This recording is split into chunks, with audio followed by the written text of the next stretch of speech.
interweb. How are Hello. you, my friend? I'm great. I'm great. Nice to be on. You Thanks for are having me. you are in a snazzy library there. Cheers. Yeah, well, it's my buddies. I think I told you, yeah, I'm on a big home construction and I'm trying to pretend to be smart. I've got a friend who's a philosopher. These are all philosophy books. So I'm totally faking this. You wear Well, it well. Well, ladies and gentlemen, if you guys don't know George, allow us to catch you up. He is one of our absolute favorite concept artists. George has drawn worlds in everything from The Matrix all the way up to this year's Blade Runner. He's working with all the biggest directors and on some of our absolute favorite projects. So this is a treat for us to have you here with us, George, and something that Awesome. from the very moments when we started doing this show a little over a year ago, we said, man, what if we could get George Hull on the show? Too kind, too kind. Well, no, this is fun, and congrats to both of you guys. We chatted a little bit, but this interview will be fun. You can ask me questions. I'll try to be entertaining.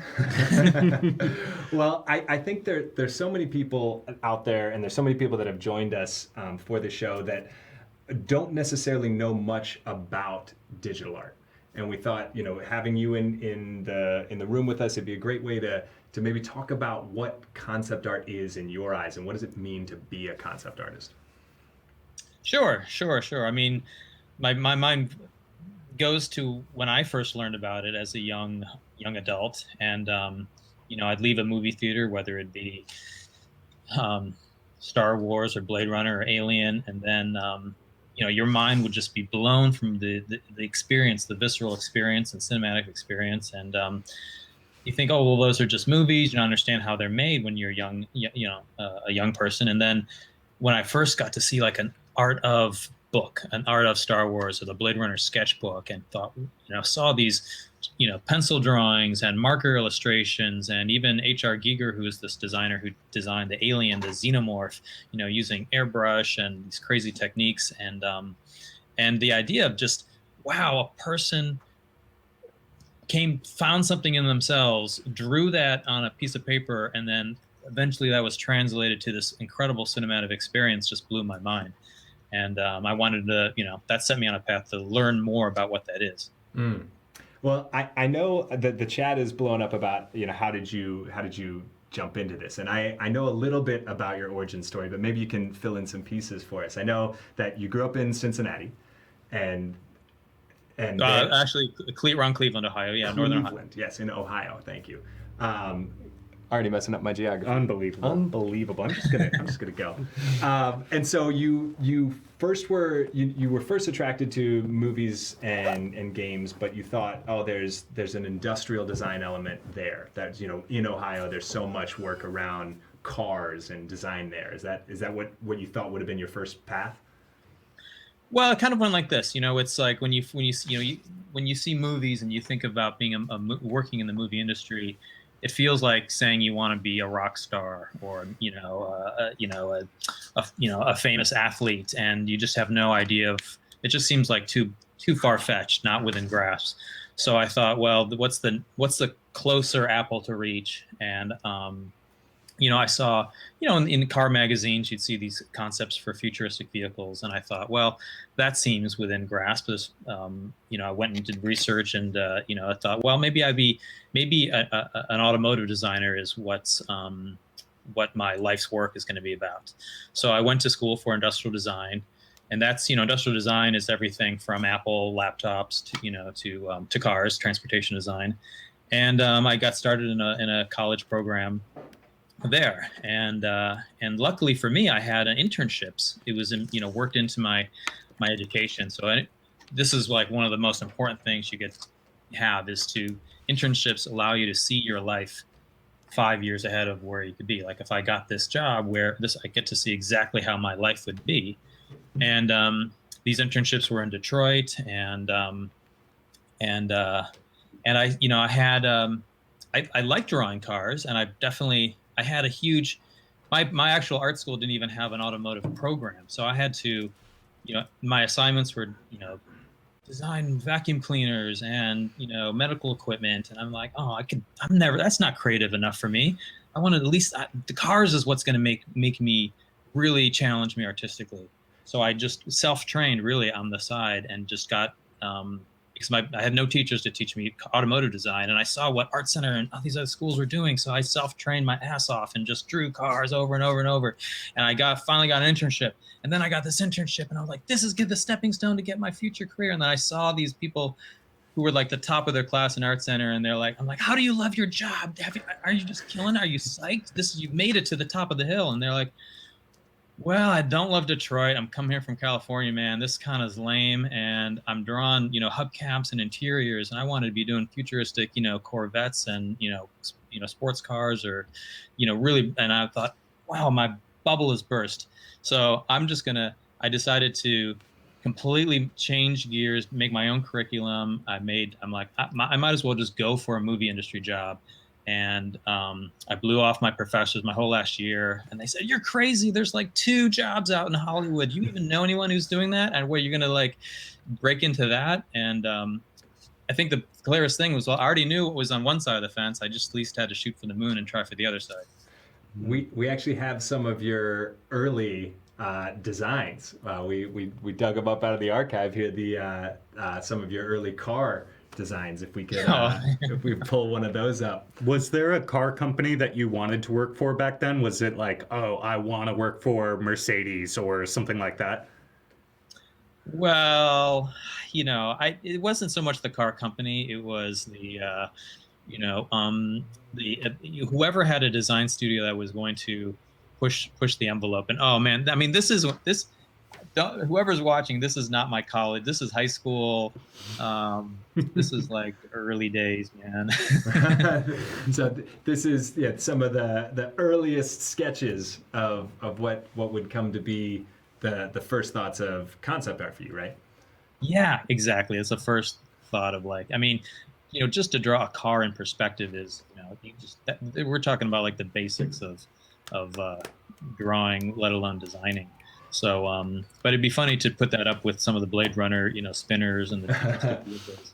Well, and then after, when you decided to make this big leap from cars into the movie world, you put together your own portfolio, right? You took, if I recall, you took books, Neuromancer and some other sci-fi books that you loved, and you made your own portfolio. Is that right?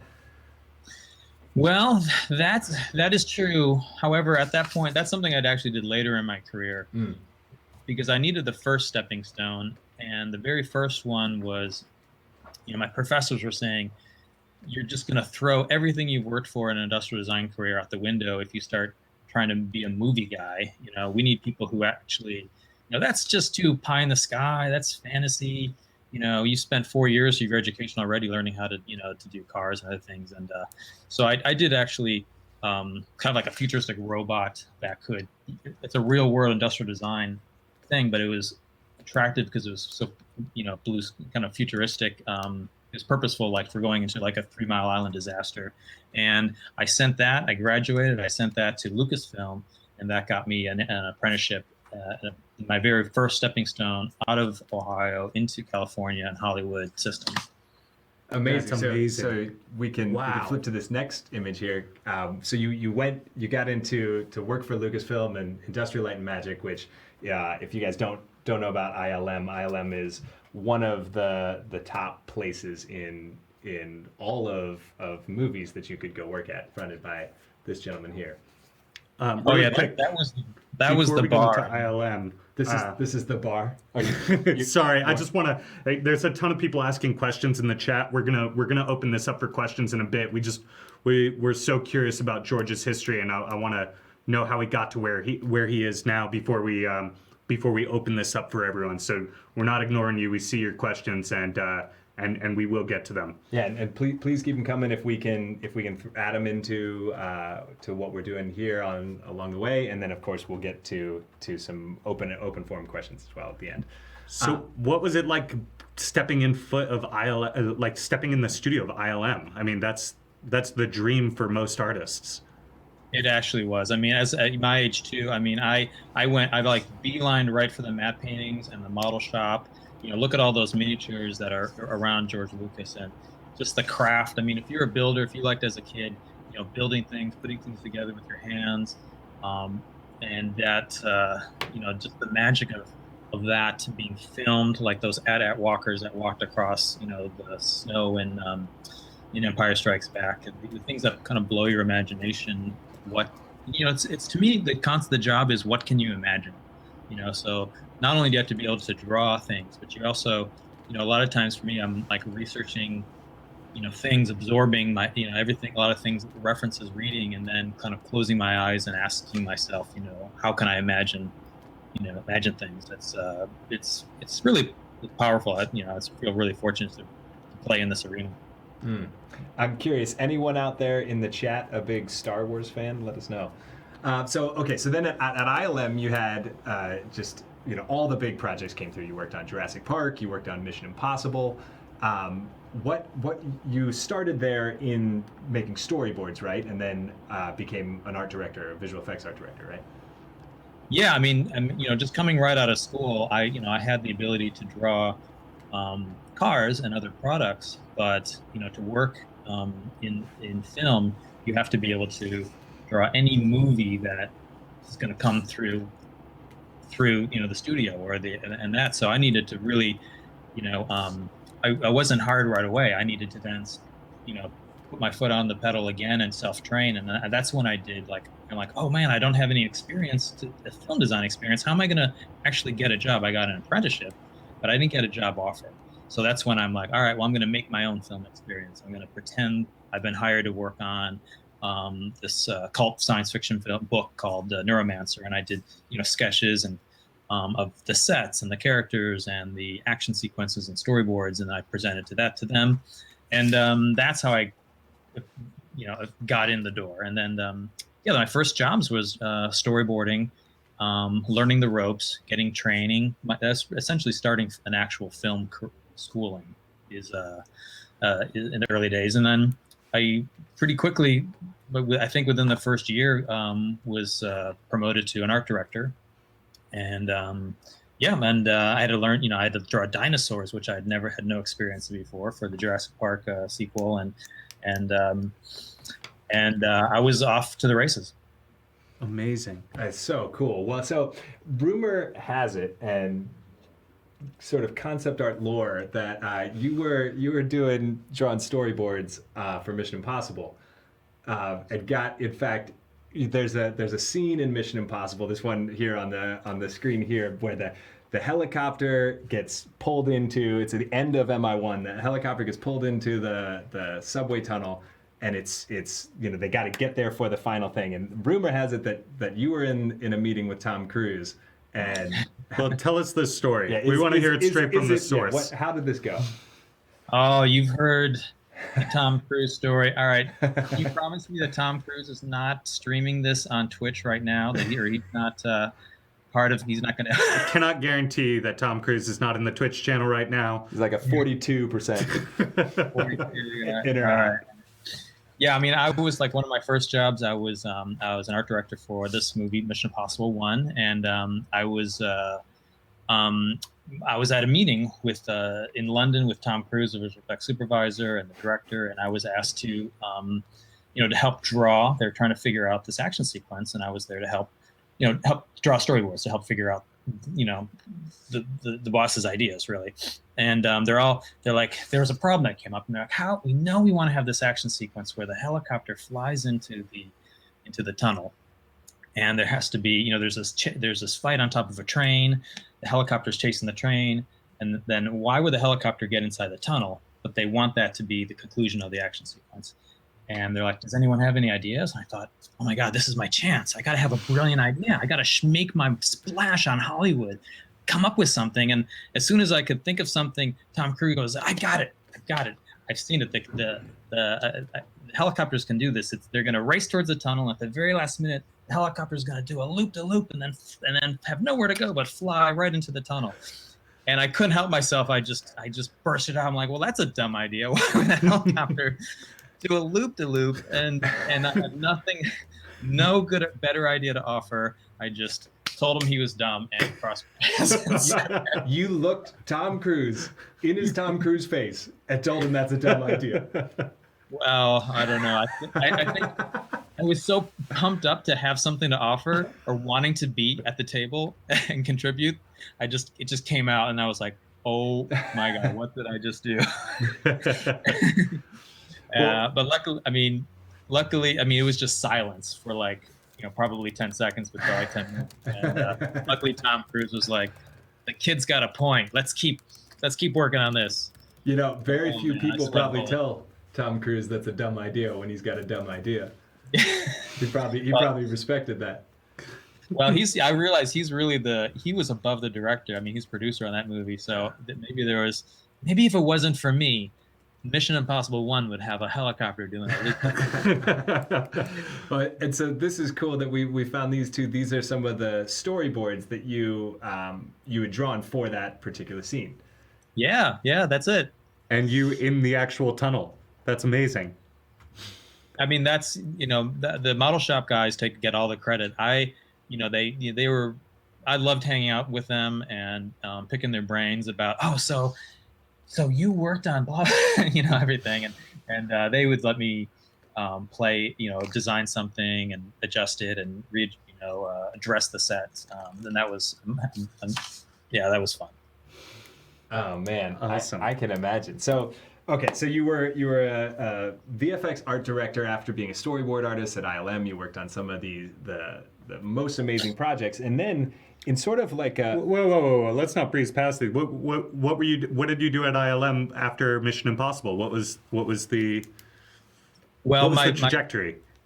My dream was to work with Dennis Muren, who I grew up listening, knowing that he won, the most Academy Awards of anyone in Hollywood for, the visual effects for Star Wars and, Indiana Jones and blah, blah, so many. And he selected me to work on these Star Wars special editions. And so I was like just pumped, even though I didn't like the idea of going back and dusting old movies. I mean, but at that point, I really wanted to leave ILM with the experience of working with Dennis Muren and learning from his insight. And he's like the Jedi master to me. So that, and then God, I can't remember anymore. I got they were working on ILM making their own movies, and I was in a animation department, and I saw, I got a taste of what it was like to work on the beginning of a movie. And after about 6 or 7 years, I was jazzed to be at Lucasfilm, but I was in a post-production facility. So people who don't know this, visual effects happen it's kind of like the end of the movie production. And I remember all these art books that I saw as a kid, where there was nothing done. Someone had drawn like a Blade Runner vehicle or a TIE fighter, and I wanted to be at that. That's the tip of the spear of the invention process. So I decided to leave ILM and become a freelancer. Like the directors and actors, they all come together for movies and break apart and come together and get a seat at the table at the beginning of a movie. And what movie was that? Well, when I had left, I thought I was unemployed, just working on my portfolio. I wanted to level it up, and then I looked at what movies I'd want to work on, and like you guys, I saw The Matrix and was just blown away. Like that was the next. Besides Blade Runner was when I was the young kid. And then Matrix was the one that I said I want to work with those directors. That really aesthetically intelligent science fiction, for me is the cream of the crop. My favorite genre to work in. So I sent my portfolio to the Wachowskis, and my next big stepping stone was them calling me to move to Los Angeles and work with them right in their like artistic headquarters from the beginning of the process. There was nothing, done obviously besides the first movie, but just working from their script with them, drawing pictures, and it was a dream come true. That's amazing. Finally, that was the first step where like getting a Lucasfilm was here, but getting into pre-production was like that was the top of the mountain. And I think we have some of the images from that you did at that time for the Wachowskis up on the screen right over. Yeah, There. That way. That way. This is super cool. So, joining at the beginning, was it a challenge for you, or was it something where you're like, okay, well, I've done storyboards before. Like, what was the transition between going from working at the end of the process in visual effects to being at the beginning? Was it creatively challenging? Was it just freeing because nothing was set in stone anymore? Yeah, but at the end of the process, it's usually it's sort of like putting the last touches on a piece of architecture. But the beginning of a process is what can the building even look like? So it's definitely very freeing. But certainly, I remember being really nervous because one of my first experiences with Wachowskis, they described an action sequence that they have, not even in a script, just on yellow pad, and they describe it all to me, and I was sitting between both of them, and I'm like, oh yeah, that sounds cool, and I'm expecting to go back to my desk and work it out, and they just they look at me and they're like, okay. Start nodding their head, and I realized, oh my god, they want me to draw it in front of them on the couch, right there. I was like, oh my god. So I'm just like trying to I'm like, oh man, this is my time, and I just drew super fast, trying to look awesome, and it was not awesome. I definitely went back and worked on my skills some more to make it. That's a skill to have, is to draw in front of people really well. That's Man. amazing. Well, speaking of drawing in front of people, if you guys are just joining us, what we will get to in just a few moments is Emmanuel Shu is here with us too, and he's also assembling his own painting. He's off to the races right now. He will be drawing and painting in 3D with us, which he is doing as well, which we could probably show some of. We can check in on him and see where he's at. But so if you guys are following along, essentially, George was an art director in visual effects for ILM, which is one of the biggest. It's George Lucas's visual effects company. And then he decided, as he was just describing, that he wanted to go back to the drawing board, where the art director is sort of a coach, leading a group. And George wanted to go back and put his pen to paper and create his own things, right?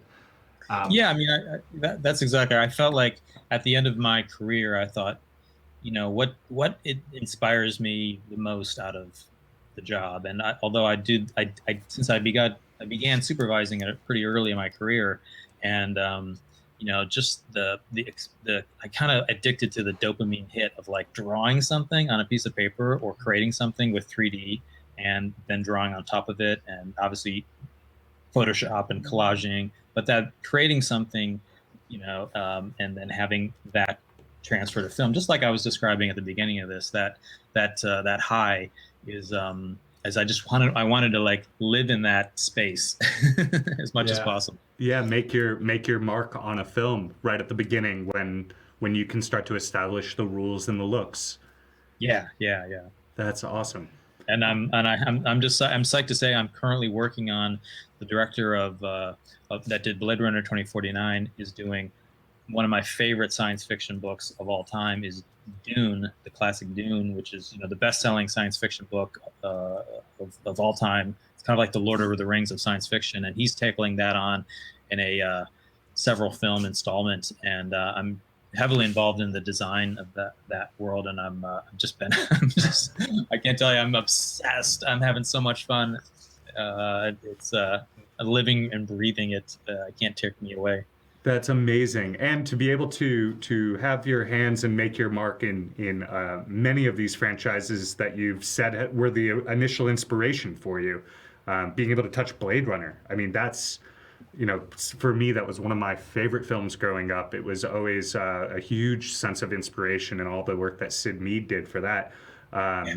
And to be able to, for you to not just be able to have a hand in it, but also to be updating and redesigning such iconic like vehicles, like the actual, like the cop car, to be able to actually have a hand in modernizing it and updating it and saying, hey, this is my take on it. How's it feel to be involved in a project that when you were a kid, was a source of inspiration?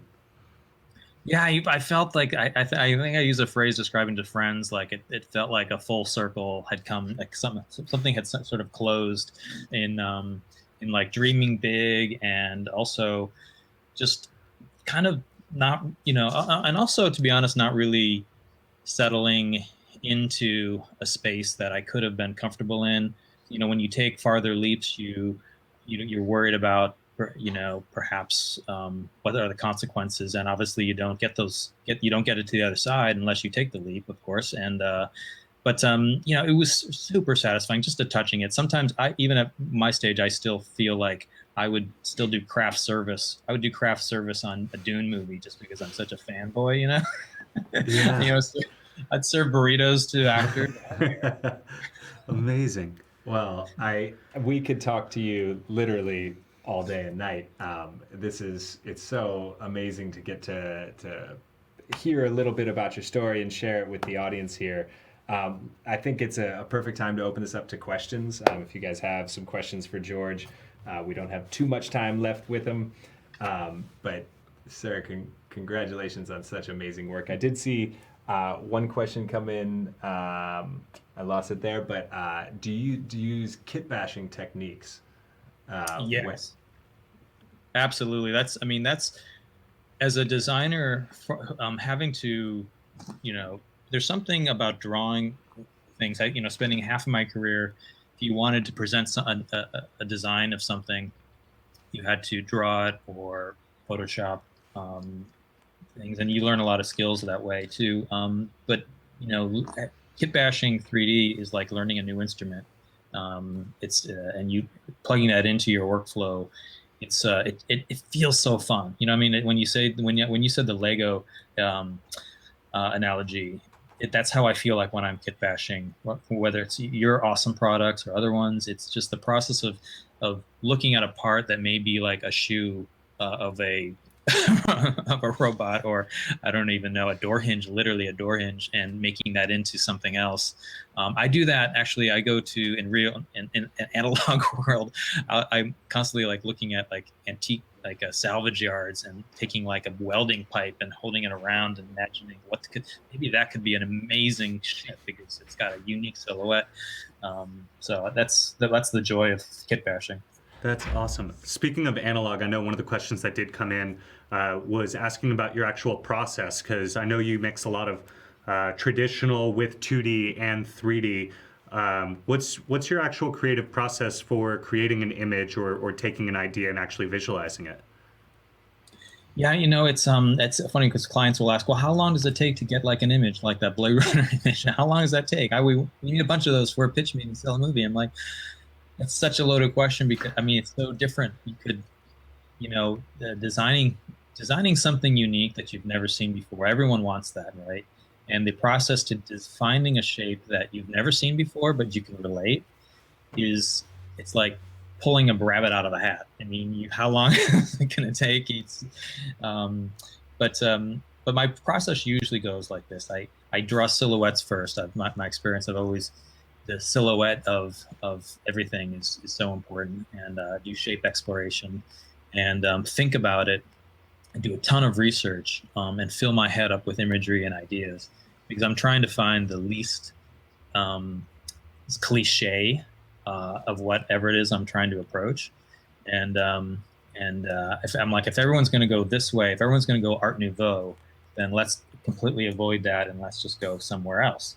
And then I do start, as a designer, and I know I want to have something figured out from all directions. If I'm doing a vehicle that's going to turn on camera, or you're going to see it from all cameras, I start kit bashing. I start taking my sketches, and I start putting things that might fill that shape, that silhouette, and then I start looking and I start clicking it from all different sides, front, back, three quarter, and then I go back and sketch it again. And then maybe I print that out and then I'd scribble on top of that. And then maybe I scan that back in and photo bash on that. And then I go back to 3D and kit bash more. So it's completely cyclical. Huh, amazing. Well, I know we're running out of time with you, and I know there's so many questions in the chat, and I'm sorry we can't get to all of them. Thanks. Do you have any final questions? Because I know we've probably got one left. One thing there's so many people out there that are watching this show now that love movies and games, but may not know what it's like to be a concept artist. Could you tell us what it means to you to be in this industry, and really what's a day in the life of George Hull like? I sometimes feel like, wow, I've friends that are, medical and philosophy and documentary, and I feel like, well, I'm just drawing. A lot of times, I'm just drawing, imagining worlds, or drawing spaceships, or drawing environments, or imagining different aesthetics, but also, cinematography and lighting, and I think, the dreamer. It's about dreaming, and I think that putting dreams out, putting the things that you can imagine big, seeing things in a new light. I think that my favorite thing about my job is when I see it done well. Like when I see, with the thing that blew me away in Blade Runner was that, had this thing about life, appreciating life by a robot talking about his life being over. And I got more out of this appreciation for life from that than I would have perhaps if it was even my own grandmother doing. I reflected about that. And science fiction has a way to reflect a human emotion through a mirror to make you appreciate it more, and or refract it. And I love, that's what's important to me, is being a part of that process. And so as far as a day in the life, I work out of my home studio, which I specifically did because when my space is really important to me, and I spend most I try to work in a cafe when I can sketch. I play soccer twice a day at lunchtime to get away from the desk and move. Twice a week with the great friends, and I love it. And I pick up my daughter from school. I drop her off. That also infuses a great high in me, and it pumps me through the day. And I've really crafted this. I try to craft like my favorite space to be in, down to its refinest ingredient, refinest moment. I've made that a directive of mine. That's amazing. Huh.